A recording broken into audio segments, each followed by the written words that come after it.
The 1990s, when everything felt new. Sugar wasn't the enemy.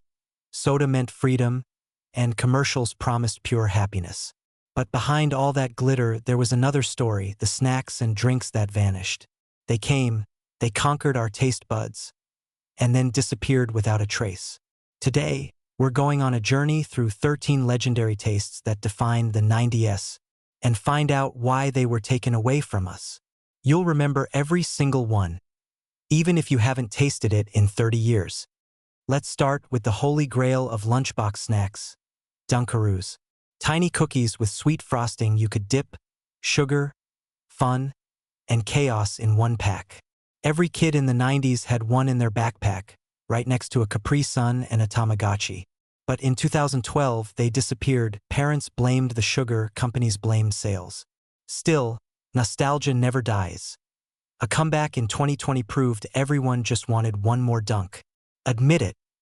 You can still taste that frosting, can't you? Imagine waking up to a bowl of Oreo-flavored cereal. Cookies for breakfast. Every kid's dream. Every parent's nightmare. Post Cereal teamed up with Nabisco in 1997 to make it real. The slogan? The breakfast that looks like a cookie and tastes like heaven. But when the licensing deal ended in 2007, poof. Gone. Fans in South Korea literally smuggled boxes back to the US for years. That's how deep the addiction ran. Oreo-O's weren't just cereal. They were rebellion in a bowl. Bright orange, finger-staining, cheesy perfection. Planters cheese balls were snack royalty. They vanished in 2006 because of production costs. Fans went nuts, petitions, fan pages, even eBay auctions for unopened cans. In 2018, they returned for a limited run. But, as every 90s kid knows, the magic never quite tasted the same. You didn't just eat cheese balls, you wore them. Meet PB Max, the candy bar that could have changed everything. A thick layer of peanut butter, oats, and chocolate, think Reese's but smarter. It sold over $50 million in its first year. Then suddenly gone. Why? Not poor sales. Not competition. Reportedly, the owners just didn't like the smell of peanut butter. One of the dumbest business decisions in candy history. They killed a $50 million candy because of a smell. Fruitopia wasn't a drink, it was a vibe. Launched by Coca-Cola, it came with trippy commercials, deep quotes, and names like Strawberry Passion Awareness. It was marketed to the free thinkers, kids who listened to Nirvana and doodled in notebooks. But by 2003, Fruitopia faded. Coca-Cola quietly replaced it with Minute Maid. The brand was too weird, too artsy, too 90s. Fruitopia didn't sell juice, it sold rebellion in a bottle. In 1992, Pepsi did something wild. A clear cola. It looked futuristic. Pure. Clean. The ad campaign screamed, "The future is clear." But when people tried it, they were confused. They wanted cola to be dark and caramel. Why? Within 2 years, it was gone. Crystal Pepsi became a symbol of marketing genius and total misunderstanding of human nature. It was too pure for a world that wanted caffeine and chaos. Chocolate shell on the outside, surprise toy inside. Kids loved it. Parents? Not so much. Complaints about choking hazards ended the fun by 2004. Nestle brought it back years later, but only with candy inside, no toys. The magic was gone.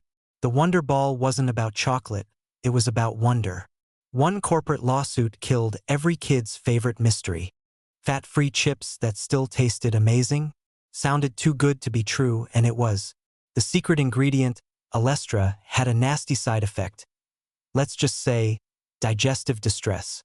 Soon, the internet roasted Lay's for creating the diarrhea chips.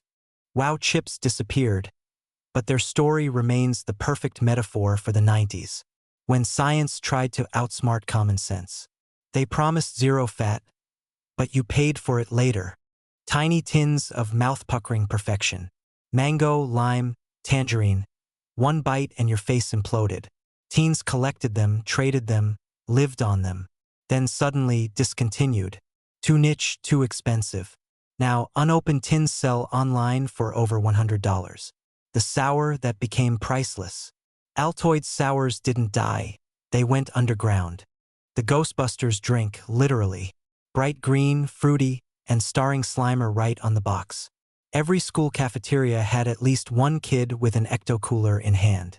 It was discontinued in 2001, then briefly revived in 2016 for the new movie. But it never fully came back.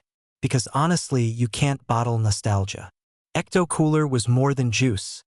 It was childhood in a box. Tiny cinnamon toasts shaped like actual French toast. Saturday mornings, cartoons, and the smell of syrup. This cereal was the 90s. Discontinued in 2006. Fans literally begged General Mills to bring it back. And they did 9 years later. But even with the same recipe, it never tasted quite as magical. Because you can't recreate the taste of being 10 years old. Picture this. A clear bottle filled with floating colorful bubbles. It looked like something from the future or a lava lamp you could drink. But taste-wise, it was strange. Orbitz was too weird for grocery shelves and lasted less than a year. Still, it's remembered as one of the boldest, most bizarre drinks ever made. It looked alive. It tasted like confusion. And finally, the biggest marketing fail in history, New Coke. In 1985, Coca-Cola changed its formula. The goal? Beat Pepsi in taste tests. The result? Outrage, boycotts, protests. Within 3 months, Coke Classic returned, and New Coke quietly disappeared. Ironically, the failure made people love the original even more. Sometimes losing the battle wins you the war. The 90s were a golden age of flavor, wild experiments, bold marketing, and zero fear. Some snacks failed, others vanished, but every one of them left a memory. Because taste is more than flavor, it's a moment in time. So tell me, which one do you miss the most? Drop it in the comments below, and don't forget to hit that like button. Because next time we're going back to the 2000s, where snacks got weird, extreme, and totally radical.